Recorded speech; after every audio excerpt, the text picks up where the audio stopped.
mentioned that ecological restoration, traditional ecological knowledge is the system, and ecological restoration is the tool.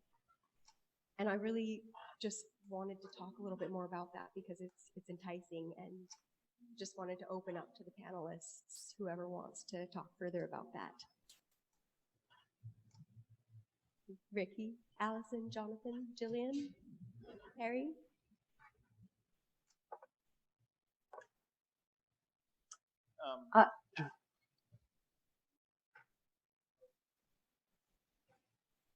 Jillian, do you have a comment? Yeah, I'm happy to have a little talk about that. Oh, excuse me, there's a big storm going on outside at my place, so I'm sorry if you can hear thunder going on at the moment. I think that's a really excellent point. I think, and when I think about that in the context of the carbon market, you know, the carbon market is just a conduit for that knowledge to be valued and shared, and to provide opportunities for that for knowledge to be developed. The tools are part of that as well. So the tools are really what we, I guess we measure using, but it's the actual knowledge and development of knowledge, application of knowledge that's really important in the projects ultimately. Thank you, Jillian. Absolutely. Anna, thoughts? Yeah, so Ricky mentioned the title of the panel was kind of the opposite way around. And so the traditional ecological knowledge being the system and restoration being a tool to help build that system versus the other way around. So I thought that was really important. Yes, well, I suppose I'm trained in environmental management, not in ecology so much, so I suppose we use different terms. I guess the word restoration implies that the landscape is degraded in some way to begin with. So I think there's obviously, you know, since colonisation, there's been widespread impacts upon the landscape, but it needs to be widely acknowledged straight up that, as Parry pointed out, Indigenous people successfully lived and managed these lands for tens of thousands of years, and we've, you know, as colonisers of this country, we've really got it wrong within, you know, 200 years and maybe less. So, you know, I think the fact that we're eroding our own natural assets, if you like, to use a economic term, I think is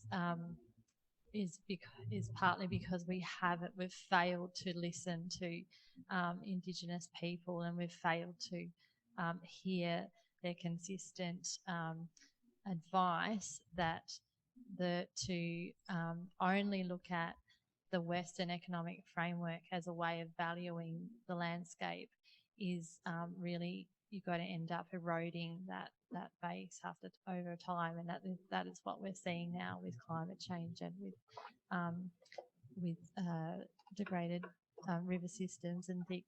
But I think when you start with that acknowledgement of the incredible achievements of Indigenous Australians over a very long period of time, and the fact that it's a living culture and a living practice that practices are continuing today, then we can have a proper conversation about restoration, if you like.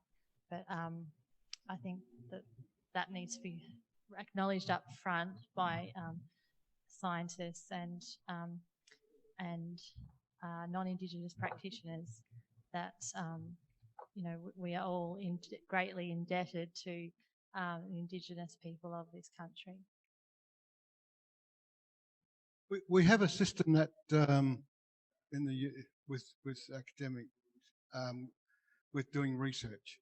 And so to do research, there's this integrity perspective you go through, you know, your project assessed against it, et cetera, et cetera.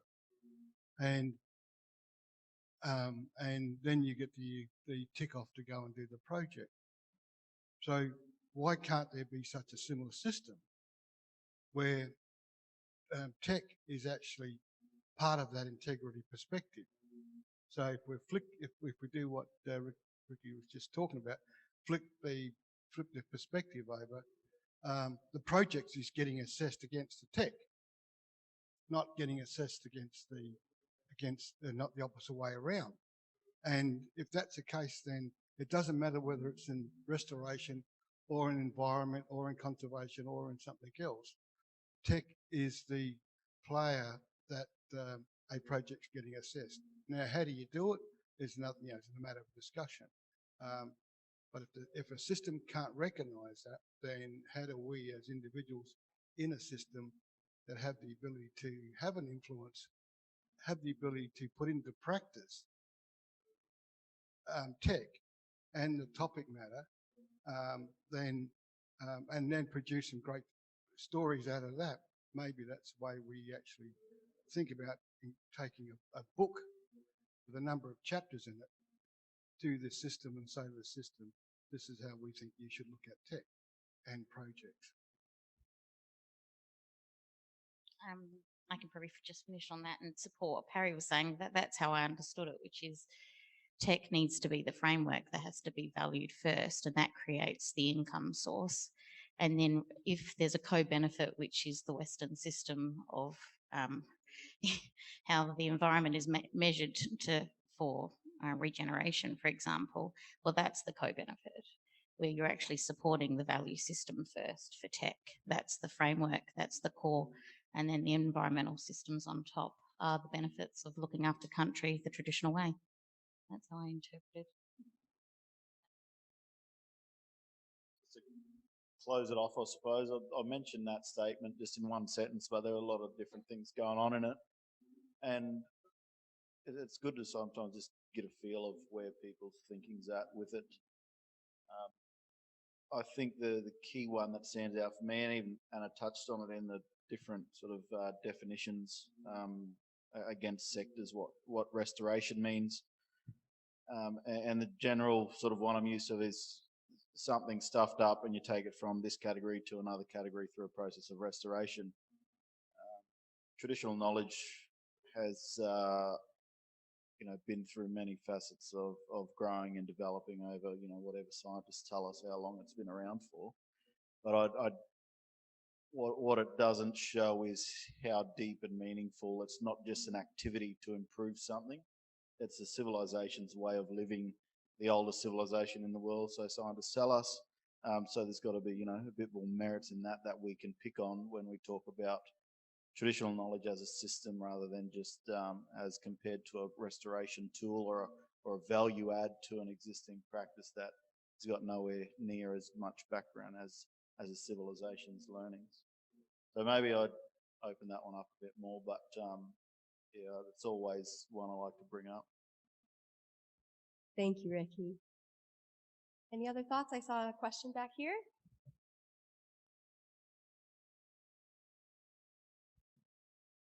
It was probably, I mean, it was just a point of view rather than a question, I guess. To me, the real value of ecological restoration, the meaning of ecological restoration to me, I guess, is I see it as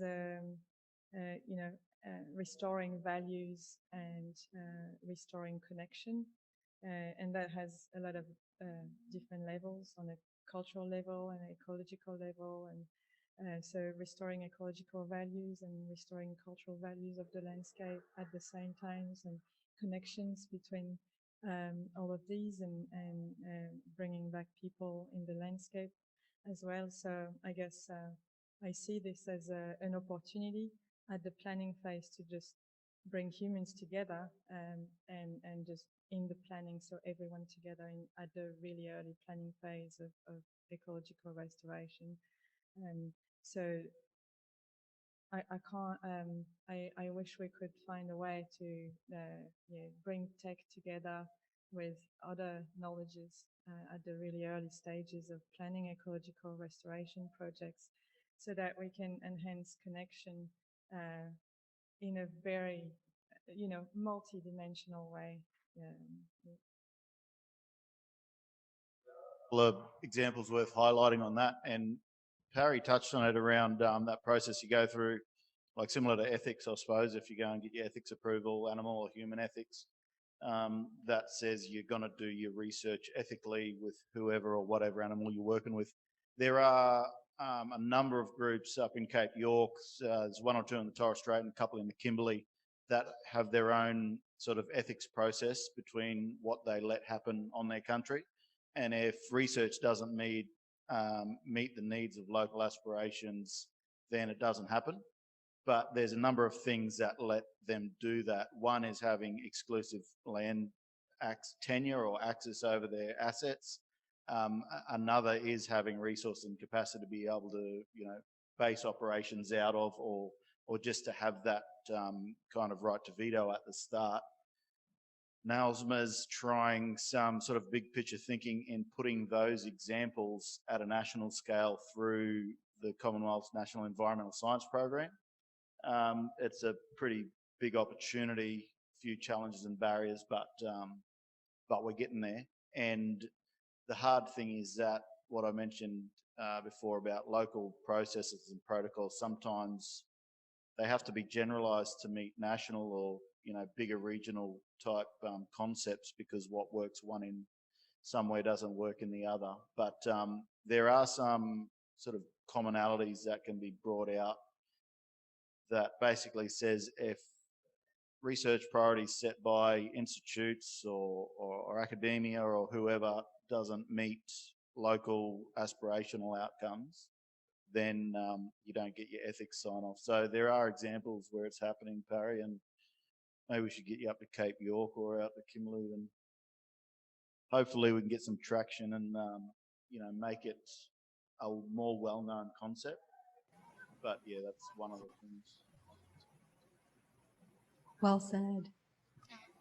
I just want to give one sort of example around what we're noticing in the HIR space in WA, which I hope this sort of addresses the question, and sort of which is, how do you get the Western world to start valuing the tech component first, which I think policy plays a big role in this. So if you can register a HIR project in WA and don't require native title consent prior to registration, I think that's half the problem, because you need to be able to value the role of engaging with native title groups and putting the ILUA process in place first before considering registering a carbon project.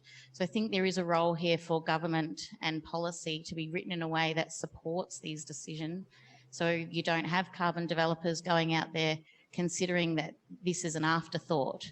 And yes, as Rick mentioned, there might be veto and there might be a process of needing consent, but essentially you're pushing those groups into a corner to making them feel pressured to provide consent. So I think there's a number of factors at play here. So I just wanted to sort of provide a real example we're dealing with.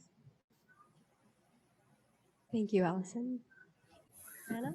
Yeah, so we are hearing similar stories to what Alison is talking about, where particularly in the last 6 to 12 months, there's a lot of excitement around this carbon industry and about opportunities emerging through carbon, and we've seen a bit of a carbon rush in the last 6 to 12 months, where previously companies would indicated that they sort of wanted to go through the right processes. All of a sudden they were out competing each other and trying to be the first to effectively picket, if you like, that country. And unfortunately, it's a missed opportunity.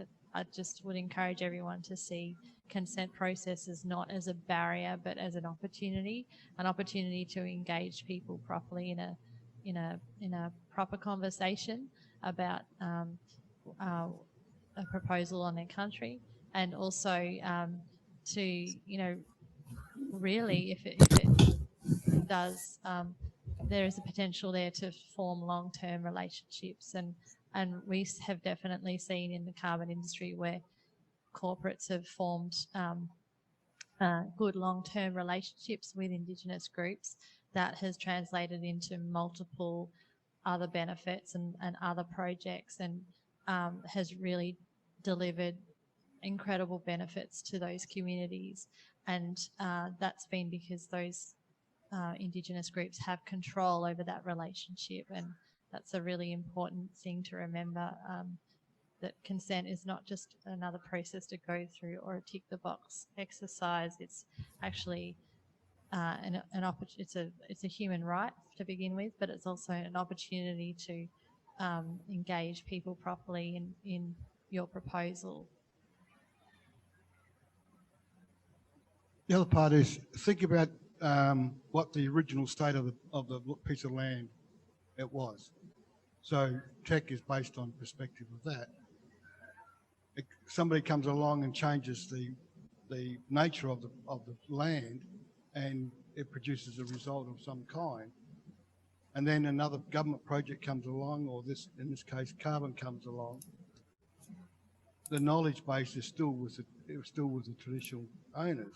How do you encourage the traditional owners to actually not encourage? Sorry, how you encourage governments to actually say that the value of the tech knowledge would be of great assistance here, because one, their view of what the land was before it was disrupted to what it could be if it goes back to a similar nature somewhere down the track. So doing carbon trading for the next 20 odd years, what does that look like in terms of their involvement? And you just mentioned that one of the co-benefits.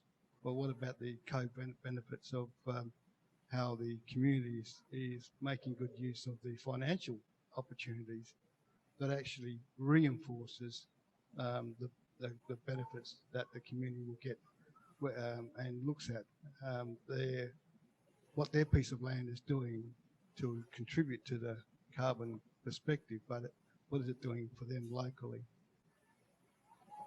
The other one, just to make another comment, the other one is we've got two institutions just from this discussion, ILC and Queensland just talked about two projects from talking about their opportunity to assist.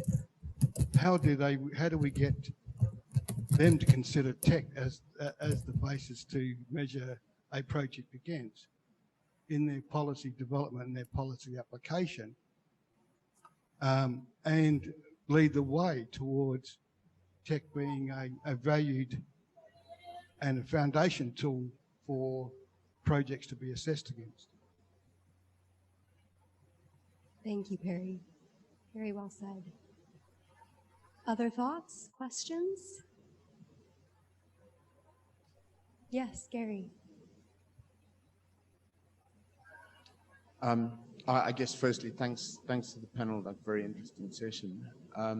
Maybe this question is probably best placed to you, Alison, but Jonathan and Gillian, you might also have some thoughts on it. I'm just kind of wondering, what are you seeing as the barriers to expanded restoration projects, especially across the southern states? We know it's in the carbon world, there's been a lot of success across the north of Australia, but slightly different project types could be undertaken in the southern states. And certainly from a tech point of view, the uptake has not been nearly as good across the southern states to this point. So really wondering what you see the barriers are, and what could we as an industry be doing to help you overcome those barriers?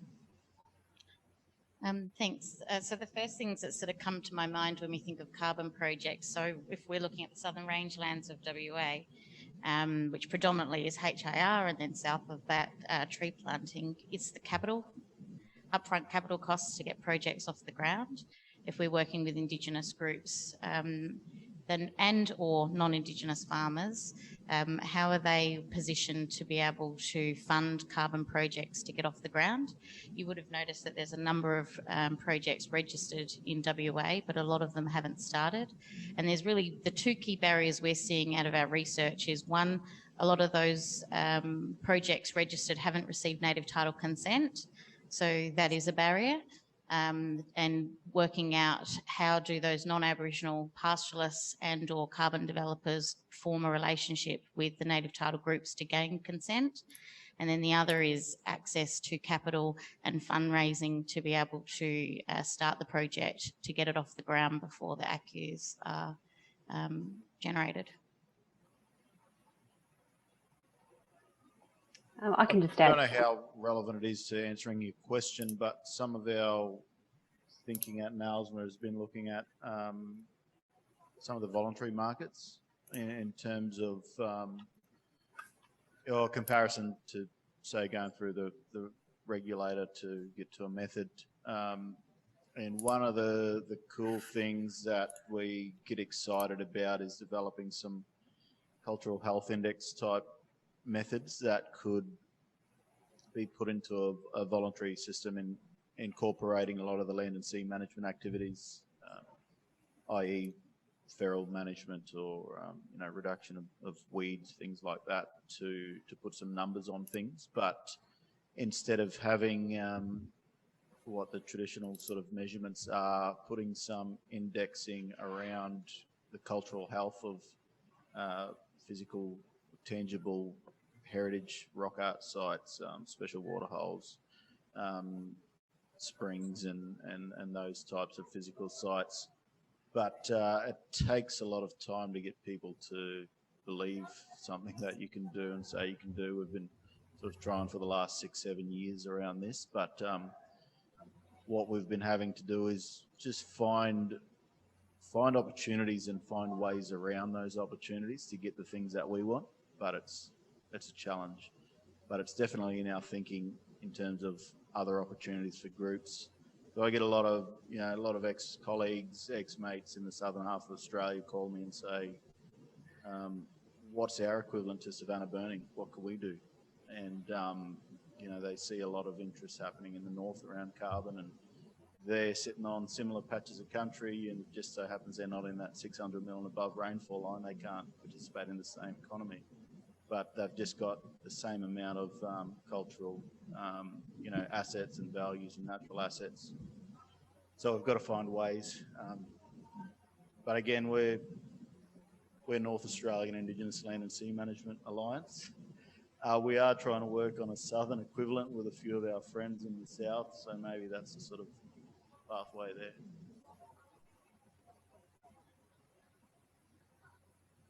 Thank you, Ricky. So I just want to go back to an earlier comment, and just thinking about restoration. Now, if we've got so many thousands of pigs running across the northern country, and we've got so many thousands of buffalo walking across the country, what damages are they doing? What's the value of that damage being reduced? And if we've got NALSMA and others who are actually able to bring an alliance between the traditional owner groups from one side of the east-west connection, and there's a concerted effort in looking at the feral pigs and buffalo, what does that look like in the carbon perspective? What does that look like in the restoration of the environment perspective? And so how do we actually apply tech in that perspective, as well as how do we think about the value in a number of fronts? And the first value is the removal of those characters. What does it turn the land back to? The second value is, what is the traditional owners getting from the value of those characters disappeared from their landscape? Third value is, what is the value of the general environment and ecology bringing back into play? Now, by thinking about it a tri-state approach, thinking about it from a NALSMA perspective on the alliances. How do we bring what resources are out there in the greater perspective into a coordinated approach to actually look at a 10-year project that actually remove characters that are not wanted in that piece of country, so that a concerted effort has been taken rather than a bite here and a bite here that doesn't even create a dent in the issue. Great dialogue. Gillian, did you want to say something? Yeah, I just thought I'd contribute to that discussion too, in terms of what's missing from the marketplace or how can we expand opportunities. It's certainly something that we consider a lot at the Land Restoration Fund. And so I think in terms of traditional owner involvement in projects, it's the same as it is for virtually every other landholder or land manager in the marketplace. And the barriers are still economies of scale. So for the existing methods, their carbon price has to be high enough to cover costs and compensate people for the alternate use of the land that they might put it to. And I think the other really big thing, finance is one of those things too. I think access to finance can be difficult, and I think ILSC is a group that's helping to break down that barrier for traditional owners. But the other issue is really about knowledge and empowering landholders to have the confidence to lead projects without necessarily needing the services of a broker. So there's a couple of things in that. One is a stronger voluntary market where transactions are more visible and the availability of carbon units is more visible. And the second is just straight out knowledge and understanding of a complex system of developing a project.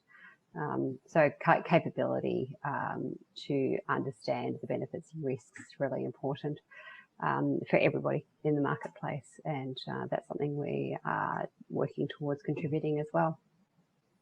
Thank you, Gillian. Looks like we have a couple more minutes. Valerie?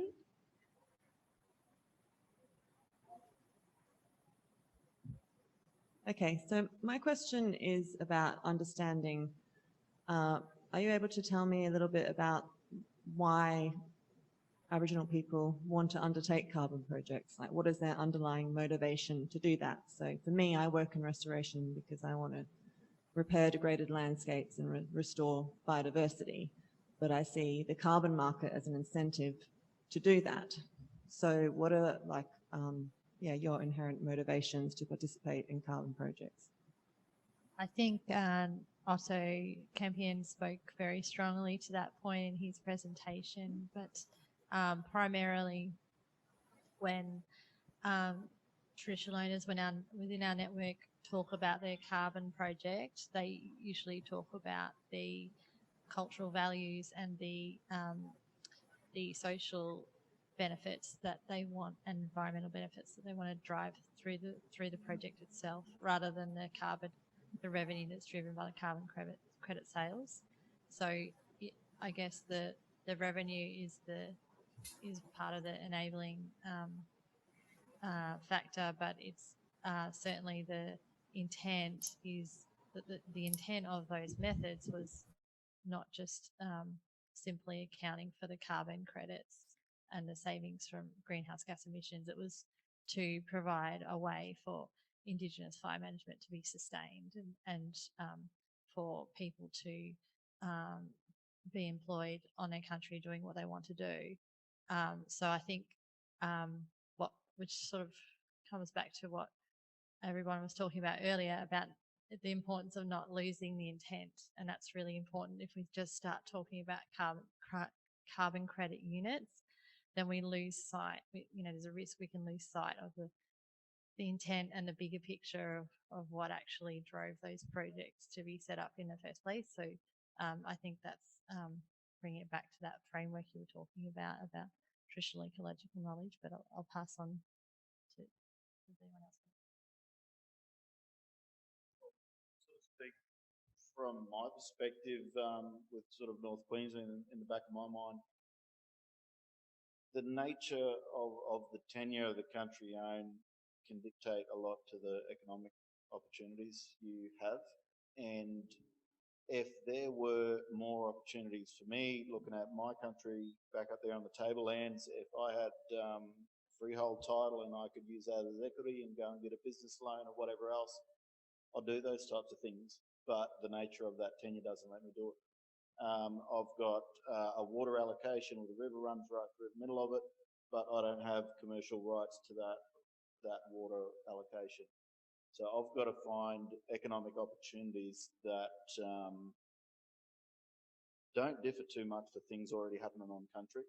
And carbon through Savannah Fire Management is probably one of the easiest ones.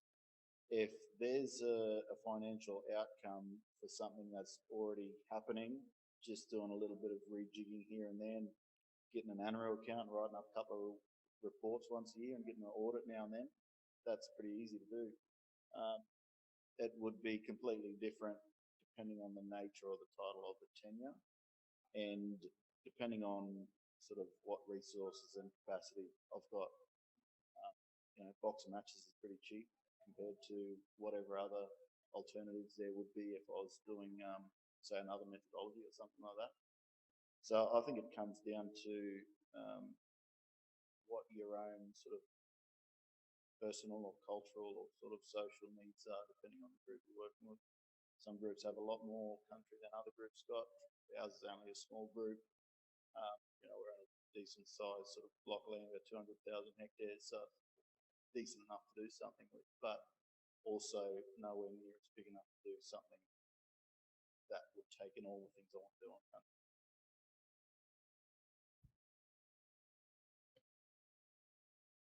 Good points. Yeah, we talked about the co-benefits of it. When you think about it from the standing point of go, the community cannot get resources in any other way. One, because of the isolation where they're located. So is carbon the best approach for them to use? And secondly, if carbon is, then will it make a reduction in the health issues of the community?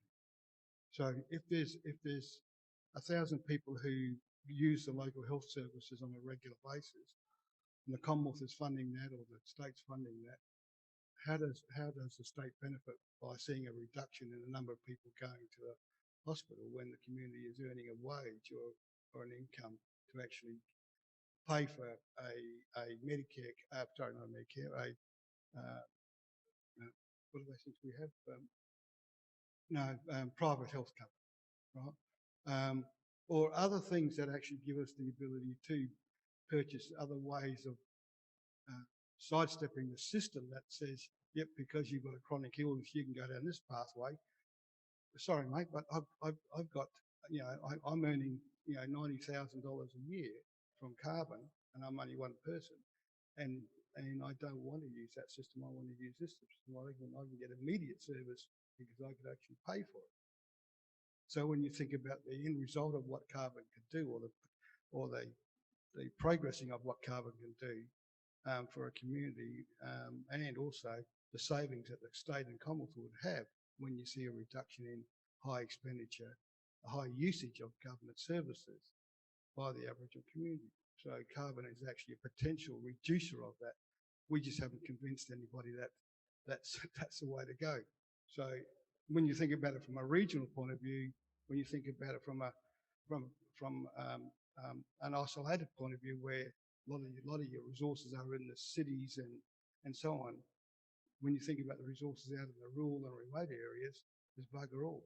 So if a carbon project can buy a what do you call it, thing that does with your kidneys? Dialysis for a local community. The community will say, let's spend it on that. That will help us. Let's spend it on this. That will help us. But until the ability to go from a point of go, leading up to go, is issue of how do you actually look at dealing with all the barriers to actually get to a point of go. in doing a carbon project. Thanks so much, Perry. Just talking to Parry's point about savings to government, and this is where we start to bump up against probably some badly needed structural reform. But the Watercan is a really great example of that, where people have actually re-established outstations on their homelands and have built their own independent schools. And they had to actually fight the government to get those independent schools recognised and registered. They had to fight tooth and nail. So even they had that revenue coming in through their carbon projects, and WALF is probably the most successful in terms of the amount of revenue coming in. That revenue was an amazing, enabling and empowering thing for those communities, but they still bump up against that structural policy issues that exist, and that's probably part of a broader conversation. But I think it's worth noting.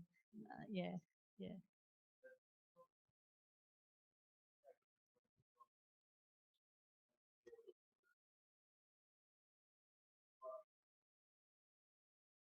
So you're putting in an NIAA grant or some other stuff like that. Where do you want to get that?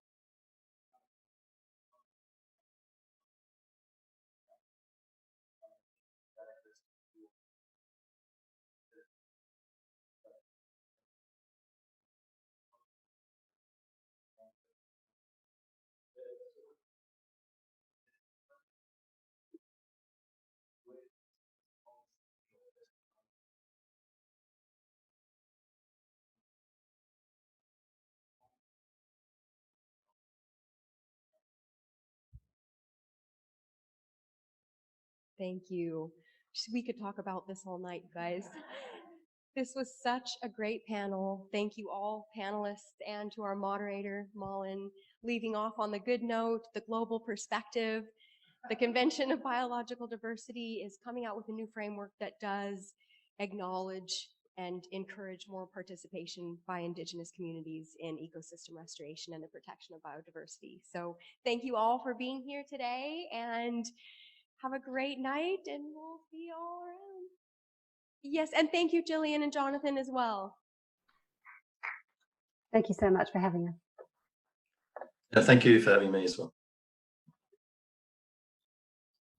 Jillian and Jonathan, could you stay online for just 1 second so we can get a picture with the panelists and you guys behind the scenes? Certainly. Awesome. Okay, great. Gary, could you grab here?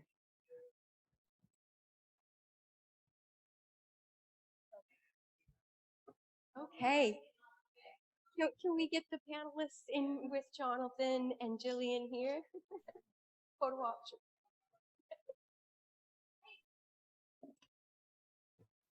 Can you guys see us? Okay. Okay, cool. Anna and Perry, can you guys join us?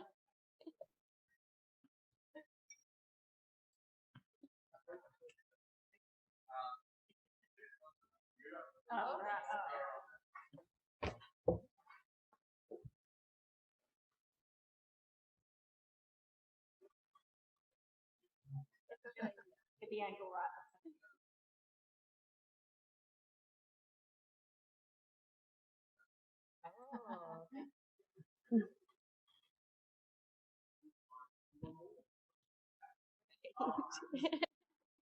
We'll have to share photos around. Yeah.